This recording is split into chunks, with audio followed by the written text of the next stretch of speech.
누리는 법. 여러분, 최근 들어서 많은 분들을 만나보면 제가 공통적으로 저에게 하시는 얘기가 있어요. 그게 뭐냐, 목사님 인생 사는 게 참 힘드네요. 목사님 참 살아가기가 힘드네요. 여러분은 어떠하십니까? 우리 옆 사람 한번 같이 이렇게 찾아보면서 인사해 볼까요? 힘내십시오. 여러분, 사는 게 참 힘든 것 같아요. 많은 사람들이 여러분 보시면은 마음이 병들어 있는 분들이 굉장히 많고, 육체적으로도 굉장히 지쳐 있고, 또 병든 분들도 굉장히 많고. 여러분, TV를 보면 어떻습니까? 세상이 돌아가는 것을 보면은 이 한숨만 나올 때가 굉장히 많고, 그래서 그런지 몰라도 여러분 뉴스나 이런 데를 보시면 유명한 사람들의 자살했다는 소식이 심심치 않게 들려가고 있는 이 시대 아닙니까? 여러분, 살아갈 용기를 잃어가는 사람들이 참 많은 것 같아요. 그래서 여러분, 전에 유행했던 이 가수 윤복희 씨의 노래 아시죠? 여러분. 그 여러분에서 가장 유명한 고백이 뭐예요? 여러분, 마지막에 하면서 뭐라고 그래요? 내가 외로울 때 누가 나를 위로해 주지, 딱 그러잖아요. 근데 그 고백이 많은 사람들에게 위로가 되고 힘이 되는 이유가 뭔 줄 아세요? 그 질문이 실제로는 우리의 질문이기 때문에. 여러분, 그렇지 않습니까? 여러분, OECD 국가 중에서 실제로 제일 잠이 부족한 나라가 어딘 줄 아십니까? 여러분, 예, 맞습니다. 우리 대한민국입니다. 대한민국은, 우리 한국 사람들은 다이나믹 코리아, 워낙 역동적이어서 1등 아니면 꼴등 아니면 안 해요. 그렇죠. 근데 참 신기하게 OECD 국가 중에 잠이 가장 부족한 나라가 한국이래요. 잠이 가장 부족하다는 말은 열심히 살아서 그런 말일 수도 있겠지만, 또 다른 말로 하면 사람들이 밤에 잠을 여러분 안 잔다는 거죠. 아니, 안 자는 것이 아니라 못 잔다고 말할 수 있지 않습니까? 왜냐하면 인생이 너무너무 살아가는 것이 두렵고, 세상에 짐이 너무너무 많고, 여러분 너무너무 피곤한 거예요. 세상의 모든 짐들을 다 짊어진 것 같으니까 잠이 안 오는 것 아닙니까? 여러분, 마더 테레사를 아실 것입니다. 마더 테레사가 전에 사람을 고용하고 뽑을 때에 보는 유명한 원칙이 있죠. 3가지 원칙. 보통 여러분 회사에서 사람을 뽑을 때 뭘 주로 보냐면 스펙을 보거나 그 사람의 능력을 보거나 어떤 대학을 나왔고 어떤 경력이 있고 어떤 능력이 있는지를 세상은 보잖아요. 근데 마더 테레사가 사람을 뽑을 때 보는 이 원칙은 딱 3가지예요. 그 3가지가 뭐냐? 첫 번째로 잘 웃는 사람인가, 두 번째로 잘 먹는 사람인가, 세 번째로 잘 자는 사람인가, 이거를 본다고 합니다. 여러분은 어떠하십니까? 이 3가지 원칙에 부합하게 잘 살아가고 계십니까? 여러분, 잘 웃으세요? 웃으세요? 우리 옆 사람 한번 쳐다보십시오. 이렇게 잘 웃는 상인지, 아니면은 야비하게 웃는 상인지, 아니면 눈은 여러분 웃는데 눈은 울상인데 입만 웃고 있는지 한번 보시고. 생각보다 웃는 것이 힘든 사람들이 굉장히 많아요. 여러분, 저도 그렇거든요. 저도 이제 워너비 설교자가 뭐냐면, 설교할 때 웃으면서 설교하는 게 꿈이에요. 딱 이렇게 설교하면서도 여러분 사랑합니다 이러면서. 근데 저도 모르게 여러분, 제가 영상을 보면은 항상 찌그러져 있습니다. 왜 그럴까? 그래서 아침마다 연습을 해요. 아침마다 거울 보면서 세수하면서 이렇게 딱 웃으면서, 그래서 여러분 할렐루야 하면서 이제 제가 연습을 하는데, 잘 웃는다는 게 무슨 뜻이에요? 그만큼 마음에 여유가 있다는 것 아닙니까? 여러분, 옆 사람 한번 인사해보니까 잘 웃읍시다. 다시 한번 웃으며 삽시다. 두 번째로 이 원칙이 뭐예요? 잘 먹는 사람인가? 여러분, 이거는 너무 대부분 다 잘 지키실 것 같아요. 여러분 잘 드시죠? 목사님 너무 많이 먹어서 문제지, 저는 걱정이 없습니다. 근데 여러분, 이렇게 말씀하시는 분도 있지만 참 신기해요. 생각보다 세상에 보면은요, 사람들이 많이 스트레스로 인해서 먹지 못하는 사람들이 많아요. 생각보다 여러분 굉장히 많습니다. 고민이 많고 염려가 많아서 여러분 음식이 안 들어가요. 왜냐하면 내 생각 속에 생각이 꽉 차 있기 때문에 밥맛이 떨어지는 것 아닙니까? 세 번째는 어떠세요? 여러분, 잠은 잘 주무십니까? 여러분 아까도 말씀드렸다시피 딴 게 건강한 게 아니에요. 잠을 잘 자는 게 행복인 줄 믿습니다. 여러분 얼마나 우리 강학교회 성도들은 잘 주무시는지 지금도 주무시는 분들이 좀 계시거든요. 얼마나 할렐루야입니까? 근데 생각보다 세상에서 여러분 많은 사람들이 염려와 근심으로 잠을 못 이루는 사람들이 생각보다 많다라는 거예요. 그러니까 아시겠죠? 마더 테레사의 사람 뽑는 기준 3가지. 잘 먹고 잘 웃고 잘 먹고 잘 자고. 그러니까 한마디로 말해서 건강하고 단순한 사람, 이 사람이 최고 능력 있는 사람이라는 것 아닙니까? 이런 사람이 어느 누구와도 잘 어울릴 수 있고 여러분 어느 누구와도 품는 사람이 될 수 있는 줄 믿습니다. 저는 바라옵기로 우리 강은의 모든 성도들이 잘 웃으시고 잘 드시고 잘 주무시는 건강한 인생 되시길 주님의 이름으로 축원합니다. 근데 여러분 생각보다 이런 인생을 살기가 쉽지 않아요. 왜냐하면 우리 마음속에 알게 모르게 상처가 너무너무 많기 때문입니다. 여러분 저는 성경에 나오는 인물 중에 야곱을 볼 때마다 야곱은 참 상처가 많은 인물이구나 여러분 이런 생각이 드는 게 뭐냐면 창세기 32장을 보시면 이런 장면이 있어요. 야곱이 야복강가 앞에서 하나님과 씨름하는 장면이 나오는데 여러분 하나님의 천사가 낯선 사람으로 거기서 등장을 해요. 그럼 여러분 한번 생각해 보십시오. 여러분 같으면 낯선 사람하고 내가 마주치게 될 때에 여러분 같으면 제일 먼저 하는 행동이 뭐가 돼야 됩니까? 보통 낯선 사람하고 만나면 인사를 하거나 누구십니까 하면서 여러분 물어가면서 서로 관계를 쌓고 알아가려고 하지 않습니까? 근데 야곱은 낯선 사람을 보자마자 한 일이 뭐냐? 여러분 싸우자고 한 거예요. 우리 싸우자. 우리 중에도 여러분 그런 분들이 있어요. 여러분 내 뜻과 다르면 여러분 싸움부터 거는 사람들이 있다라는 것입니다. 왜인 줄 아십니까? 그 안에 상처가 많기 때문에. 여러분 옆 사람 한번 같이 이렇게 인사해 볼까요? 아파서 그렇습니다. 이해해 주십시오. 여러분 아파서 그렇다는 거예요. 상처가 있기 때문에 그렇다는 거예요. 이렇게 마음속에 상처도 많고 염려와 근심과 스트레스가 많으니까 요즘에 여러분 사람들이 제일 좋아하는 단어가 뭔 줄 아세요? 힐링 뭐 이런 거 좋아하세요. 힐링. 여러분 많은 사람들이 참된 쉼을 쫓아서 여러분 따라가고 있는 것 아닙니까? 찾고 있는 것 아닙니까? 그래서 오늘 말씀을 통해서 세상 어디에도 찾을 수 없는 참된 쉼을 어떻게 해야 우리가 얻을 수 있을지 오늘 말씀을 통해서 우리가 은혜를 우리가 좀 나눠보고 결단하는 시간 됐으면 좋겠는데요. 첫 번째로 우리 참된 쉼을 누리는 방법이 뭐냐? 한번 따라해 볼까요? 예수님을 믿고 예수님과 친밀함을 누릴 때에 참된 쉼을 얻을 수 있습니다. 우리 오늘 본문 28절을 한번 같이 읽어볼까요? 화면 보시고 시작. 수고하고 무거운 짐진 자들아 다 내게로 오라. 내가 너희를 쉬게 하리라. 우리 인생을 가장 잘 아시는 예수님께서 지금 뭐라고 말씀하시냐? 수고하고 무거운 짐진 자들아. 여러분 우리 인생을 정말 잘 표현하고 있지 않습니까? 무거운 짐을 나 홀로 지고 견디다 못해 쓰러질 것 같은 인생이 우리의 인생이라는 것입니다. 그래서 성경을 보시면 인생의 모든 것을 다 누려본 솔로몬 왕도 우리 인생을 향해서 이렇게 고백을 하고 있어요.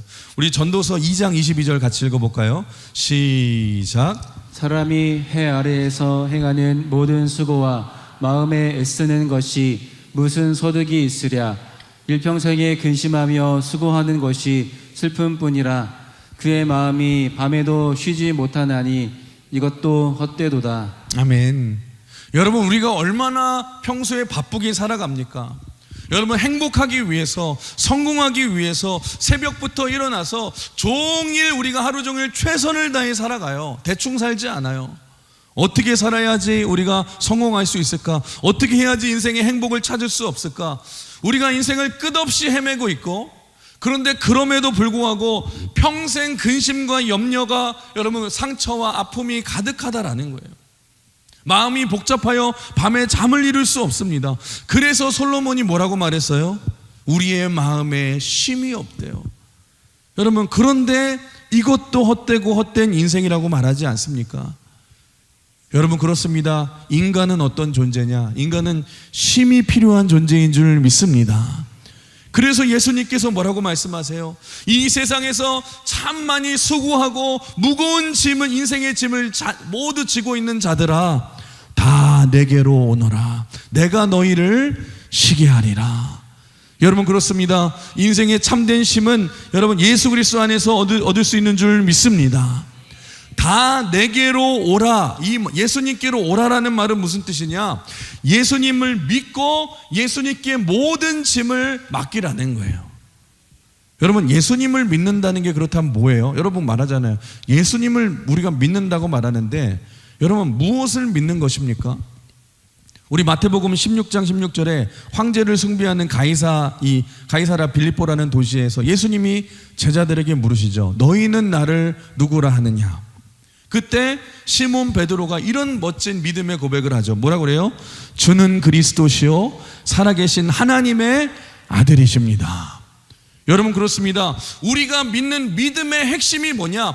예수님이 우리를 죄에서 구원하신 메시아이시고 여러분 그리스도이시고 우리의 인생을 인도하시는 하나님의 아들임을 믿는 것인 줄 믿습니다.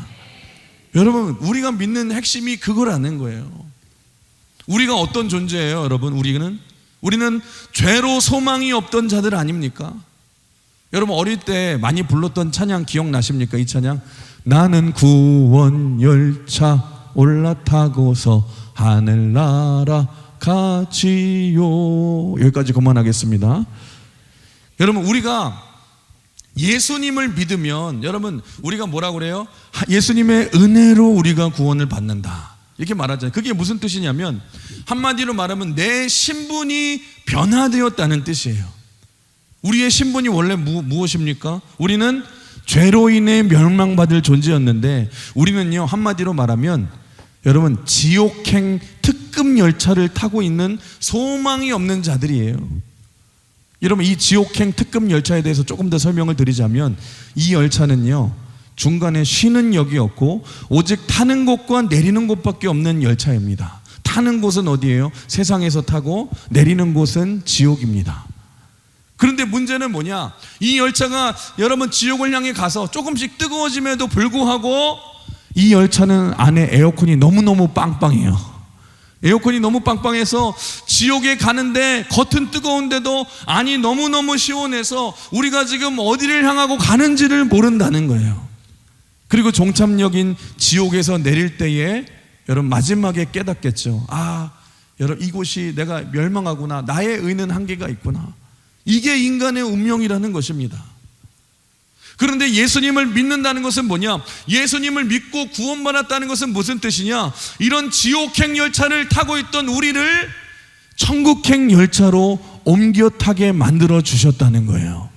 여러분, 우리의 문제가 뭔 줄 아세요? 우리는 이 지옥행 열차에서 스스로 내릴 수도 없고요, 내리고 싶은 마음도 없고 내리고자 하는 환경도 되지 않던 철저하게 무능하고 소망이 없는 자들이었는데 그런 우리를 예수님께서 사랑해 주셔서 지옥행 열차에서 꺼내 주셔서 천국행 열차로 우리를 옮겨 주셨다는 거예요.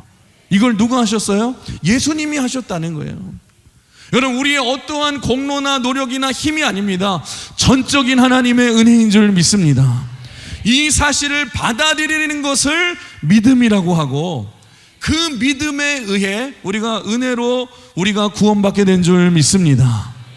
그런데 뿐만 아니라 우리를 구원하신 예수님이 평생 우리가 천국행 열차에서 탈선하지 않도록 끝까지 우리의 인생을 인도해 주시고 보호해 주시고 도와주시는 분이 예수님이라는 것입니다.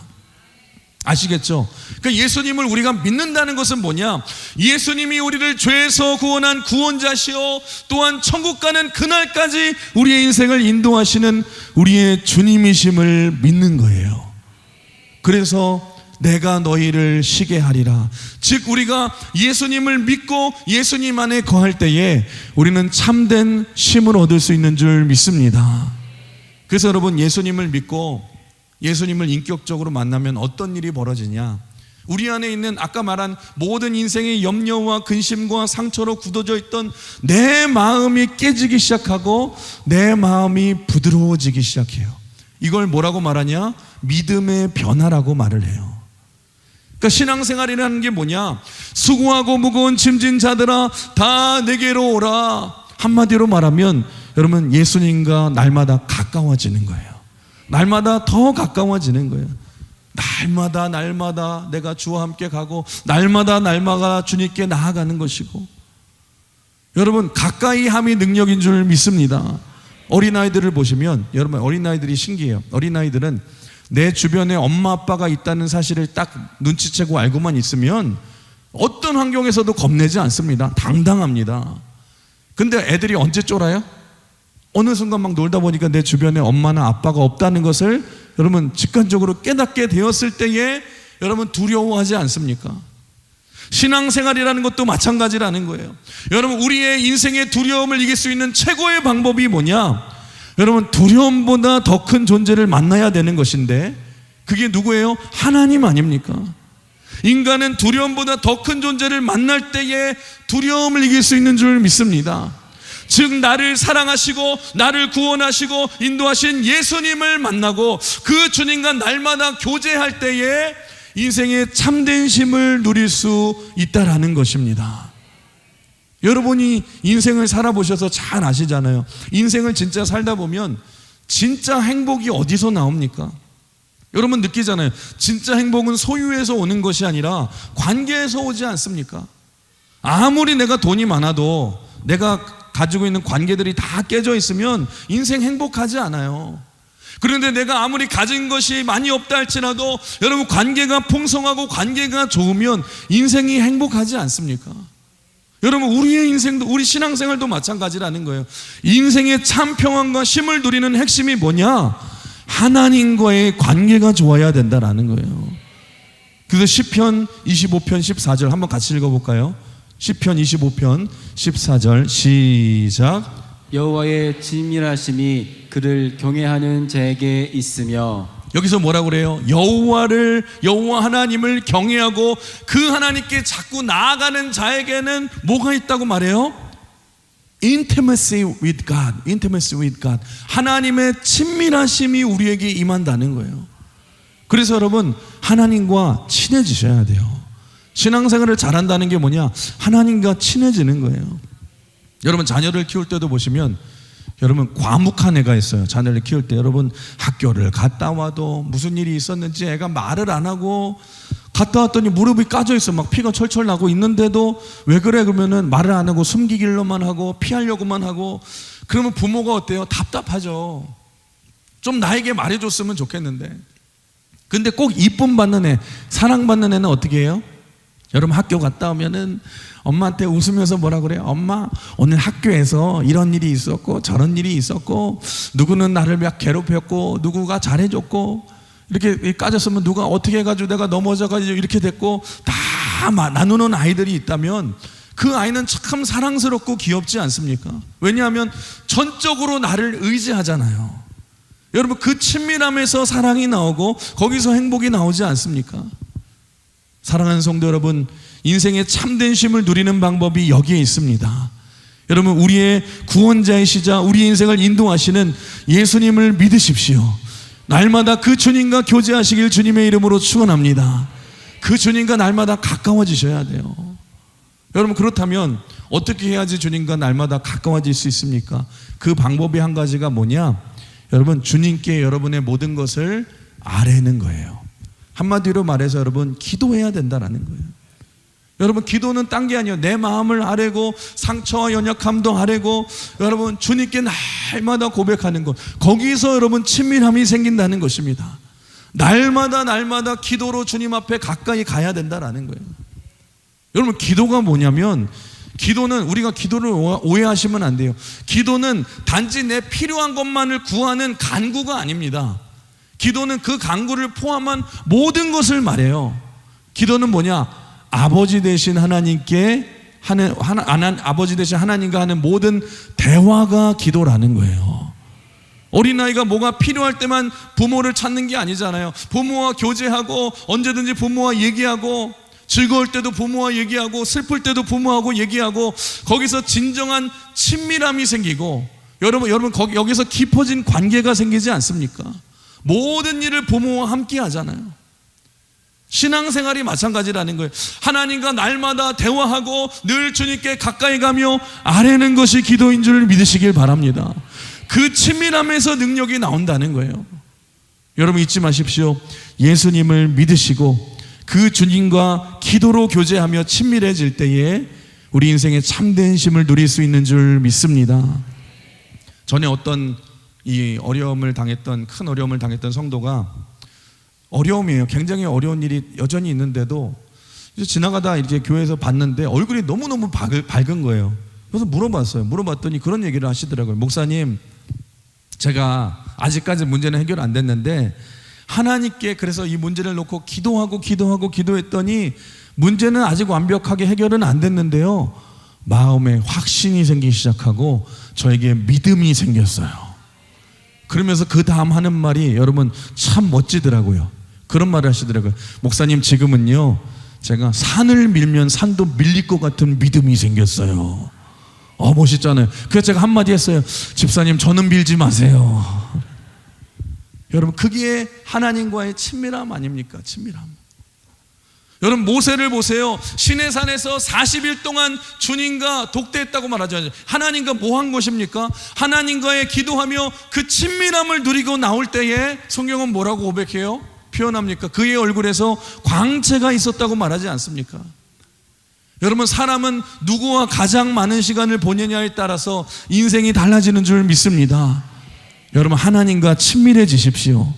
하나님과 기도로 많이 시간을 가지십시오. 기도는 우리의 영적인 호흡인 줄 믿습니다. 그 호흡이 끊어지면 영이 죽듯이 여러분, 영적으로 날마다 살아있는 핵심이 무엇이냐? 기도인 줄 믿습니다. 그 예수님을 믿고 기도하심으로써 하나님과의 친밀함으로 참된 쉼을 누리시길 주님의 이름으로 축원합니다. 두 번째로 참된 쉼을 누리는 방법이 뭐냐? 따라해 볼까요? 하나님의 말씀을 날마다 들어야 합니다. 우리 29절 말씀 같이 우리 읽어볼까요? 시작. 나는 마음이 온유하고 겸손하니 나의 멍에를 메고 내게 배우라. 그리하면 너희 마음이 쉼을 얻으리니. 여기 보시면 내게 배우라 말을 하는데 이게 무슨 말이냐면 말씀을 듣고 배우라는 거예요. 여러분, 성 어거스틴이 이런 말을 했습니다. 우리는 하나님이 지으신 존재이기 때문에 우리의 영혼은 하나님 안에 있을 때에만 참된 안식을 누릴 수 있다. 그러니까 무슨 말이냐? 인간은 하나님의 형상으로 지어진 존재이기 때문에 우리는 참된 안식을 하나님 안에 있을 때에만, 즉 하나님의 말씀을 들을 때에만 안식을 누릴 수 있다라는 거예요. 왜냐하면 믿음은 하나님의 말씀을 들음에서 나기 때문에. 오늘 아침에도 여러분 왜 이 자리 가운데 나오셨습니까? 여러분, 말씀을 들을 때 확신이 오고 들을 때 여러분 믿음이 생기고 들을 때에 참 평안이 오지 않습니까? 물론 지금 너무 평안이 와서 지금도 주무시는 분이 계시지만 하나님의 말씀을 들을 때에 우리의 영혼은 참된 쉼을 누릴 수 있다라는 거예요. 제가 좋아하는 말씀 로마서 8장 31절 한번 같이 읽어볼까요? 시작. 그런즉 이 일에 대하여 우리가 무슨 말 하리요? 만일 하나님이 우리를 위하시면 누가 우리를 대적하리요? 우리 33절 34절도 읽어볼까요? 그 밑에 시작. 누가 능히 하나님께서 택하신 자들을 고발하리요?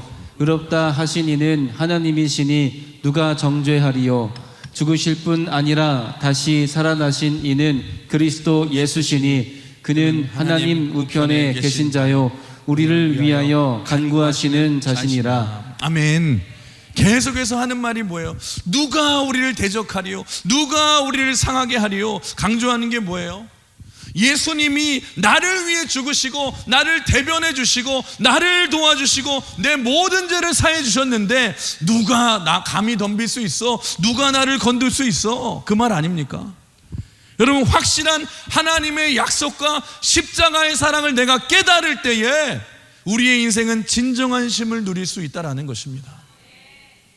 여러분, 여기서 멍에를 맨다. 맨다는 게 무슨 뜻이에요? 여러분, 농사를 질 때에 소가 2인 1조로 멍에로 이렇게 묶어가지고 같이 여러분 일을 하게 만들잖아요. 소 2마리를 묶어 놓는 게 여러분 멍에 아닙니까? 여러분, 그 말은 뭐예요? 가깝다는 것이고 동행해야 된다는 건 아닙니까? 우리식으로 말하면 여러분 운동회 같은 데 보면 2인 삼각 경기 같은 거 뛰는 거와 마찬가지 아시죠? 다리를 두 개 막 묶어가지고 막 뛰는 거 있잖아요. 그러니까 신앙생활이라는 것은 뭐냐? 한마디로 말하면 예수님과 2인 삼각 경기를 하고 뛰는 것과 마찬가지라는 거예요. 리드는 누가 하는 거예요? 내가 하는 게 아니에요. 예수님이 하시고, 내가 하는 일은, 해야 되는 일이 뭐예요? 예수님과 발을 맞춰야 되고, 예수님과 호흡을 맞추고, 예수님과 동행해야 되는 것. 여러분, 내 뜻이 아니에요. 중요한 건 뭐냐? 예수님의 뜻대로 따르며 순종할 때에, 여러분 주님의 말씀을 들으며 살아갈 때에 가장 행복한 인생이 될 수 있다라는 거예요. 이 시대에 여러분, 우리가 우리의 인생에 쉼이 없고 안식이 없는 이유가 뭔 줄 아십니까? 내가 하나님이 되려고 하고 내 뜻대로만 살아가려고 해서 그런 건 아닙니까? 요즘 시대를 보시면 사람들이 정말 교만한 것 같아요. 내가 정답이라고 생각하고, 그래서 말씀대로 살지 않아요. 하나님 이 말씀은 제가 지킨대요. 이 말씀은 좀 마음에 안 들어요. 이 말씀은 전 죽어도 못 지키겠어요. 이 시대가 여러분 우리가 얼마나 교만한지 몰라요. 근데 신앙생활이 무엇입니까? 주님 말씀하시면 내가 반드시 듣겠습니다. 내가 무조건 순종하겠습니다. 하나님의 말씀을 듣고 순종할 때에 거기서 믿음이 생기는 거예요. 그럴 때에 진정한 우리 인생의 쉼을 누릴 수 있다라는 것입니다. 제가 오래전에 아프리카에 이제 선교를 갔을 때에 제가 감동받은 것 중에 하나가 뭐냐면, 아프리카 사람들이 노래를 잘해요. 노래를 잘하는데, 아니 음악 시간이, 생각해 보시면 음악 시간이 따로 있을 리도 없고 뭐 음악을 배우는 시간이 없을 때는 악보 보는 법도 모를 텐데 한 사람이 막 노래를 해요. 막 랄랄라 막 하고 노래를 하면 막 얼마나 리듬도 잘 타는지 몰라요. 그러면 신기해요. 한 사람씩 막 모여들면서 막 노래를 하는데 같은 음을 내지 않아요. 이 사람들이 화음을 넣어요. 화음을 넣고 막 몸을 흔드는데, 우리도 보통 뭐 성가대하고 하면은 뭐 소프라노, 알토, 무슨 뭐 테너, 베이스 한 4중창 4부 정도 화음을 넣어가지고 막 만들잖아요. 얘네는요 4부 정도가 아니에요. 10사람이 부르면 10부를 쌓여요, 화음을.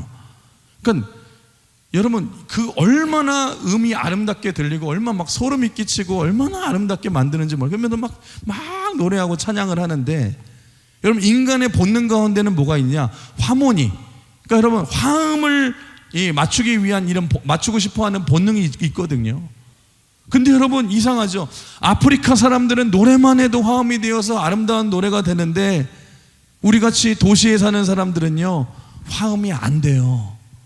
쌓으려고 해도 안 돼요. 왜 그런 줄 아십니까? 우리가 이 시대의 화음을 잃어버렸기 때문에. 왜냐하면 다른 사람의 소리를 전혀 들으려고 하지 않기 때문에.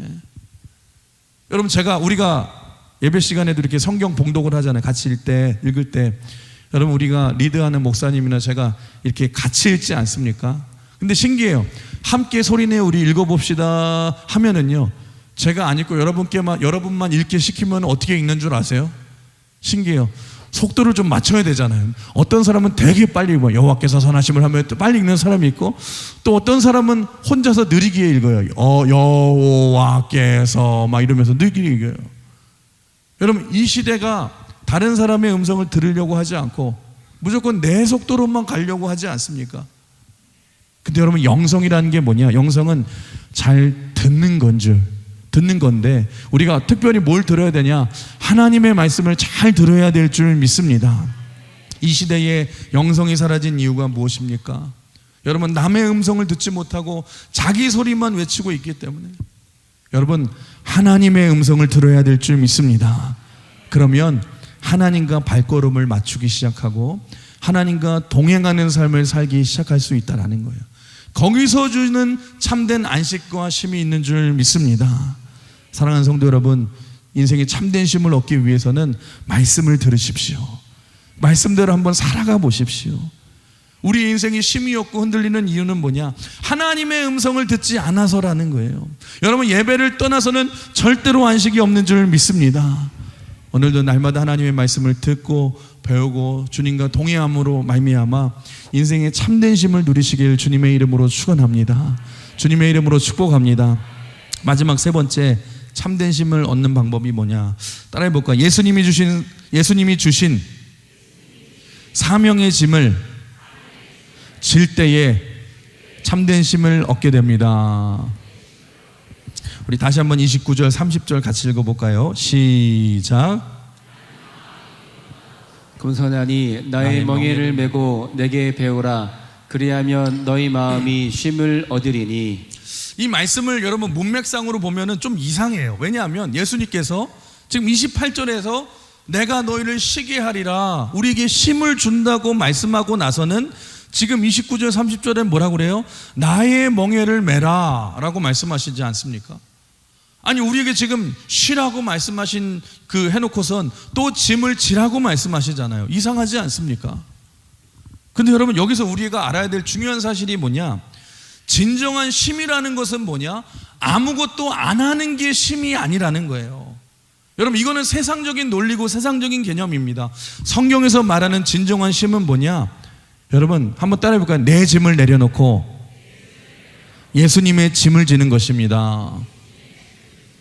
성경에서 말하는 이 쉼은 여러분, 내 짐을 내려놓고 예수님의 짐을 메는 것인데, 예수님의 짐이 뭐냐? 하나님이 우리 각자에게 주신 사명의 짐이라는 것입니다.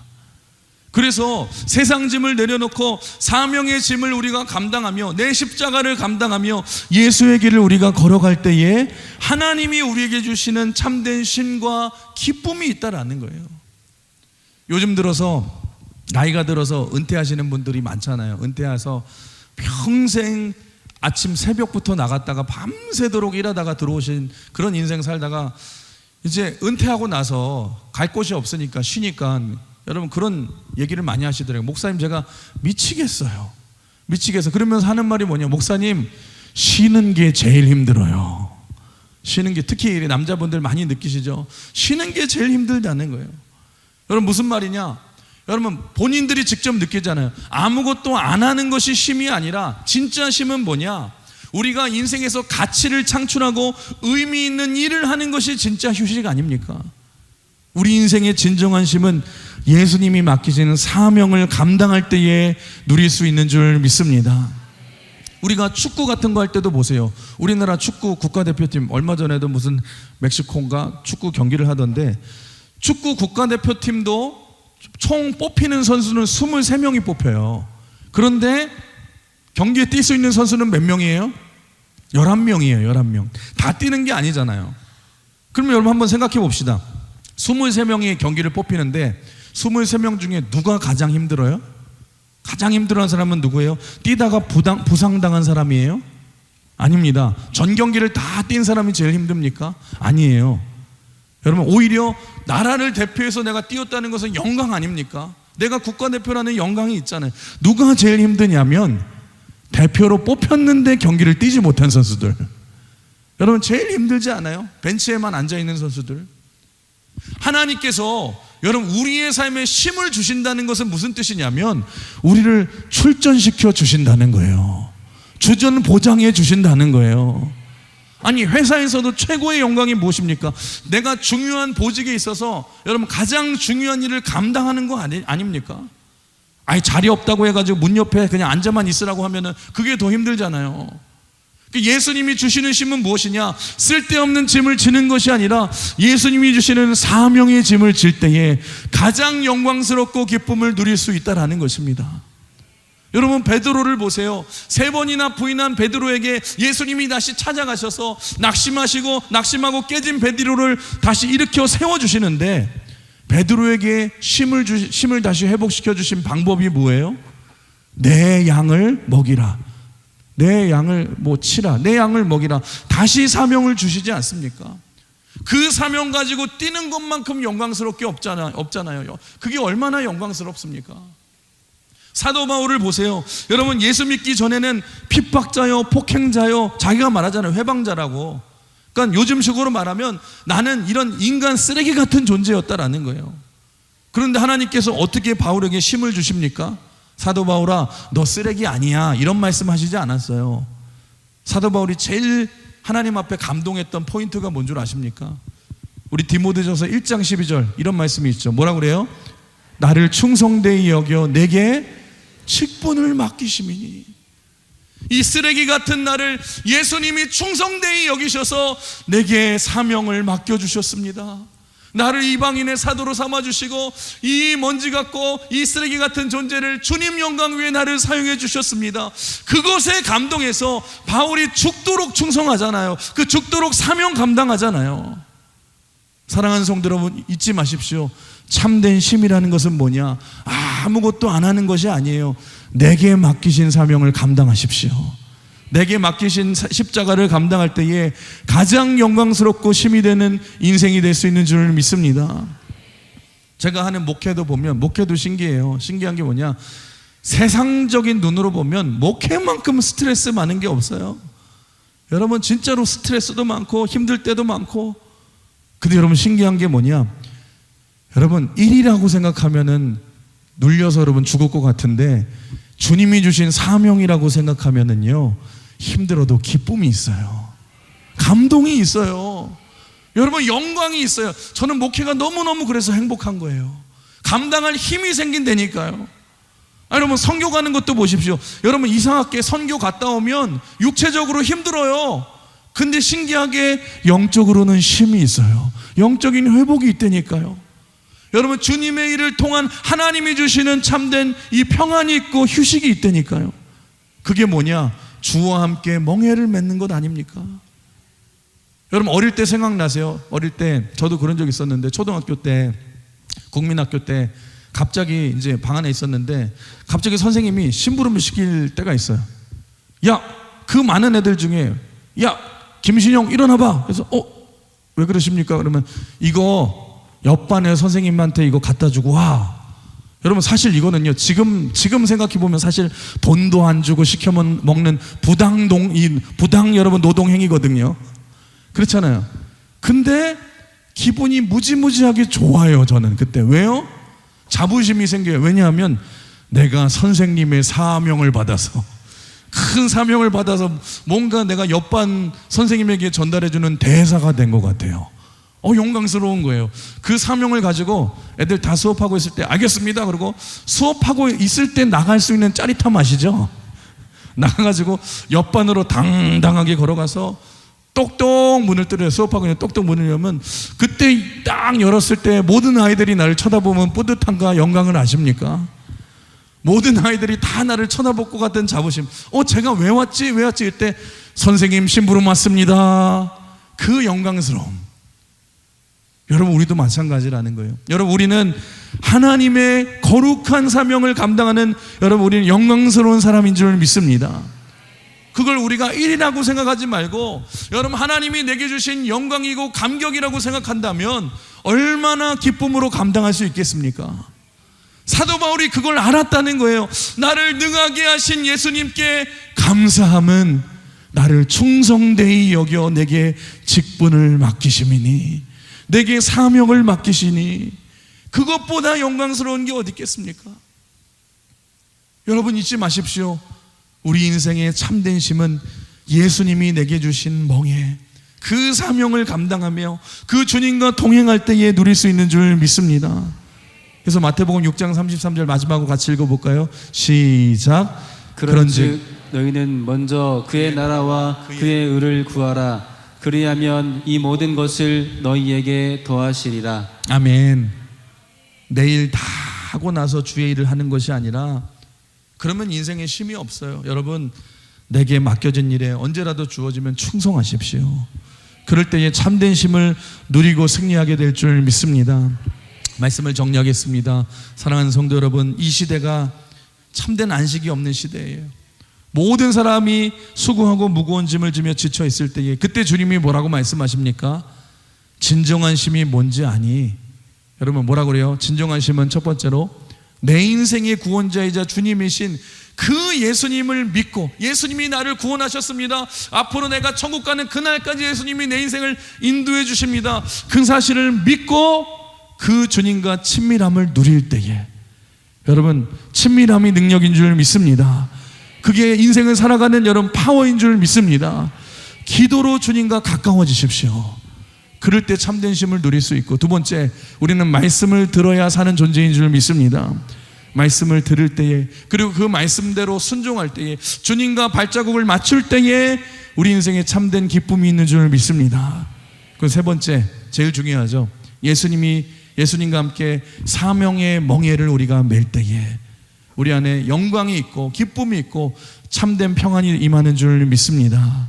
그러면 무슨 말이냐? 내가 주의 사명을 감당하면 거기에 하나님께서 영광스러움을 우리에게 주시고 여러분의 인생에 참된 평안과 기쁨과 여러분 하나님이 주시는 은혜가 있을 줄 믿습니다. 여러분 수고하고 무거운 짐진 가운데 이 그런 힘든 인생 가운데 계신 분이 계시다면 오늘도 말씀과 기도로 그리고 내게 주어진 사명을 감당함으로써 참된 쉼을 누리시고 얻으시고 승리하시는 저와 여러분 되시길 주님의 이름으로 축원합니다. 우리 이 시간에 같이 찬양하시고 같이 나가기 원하는데 찬송가 400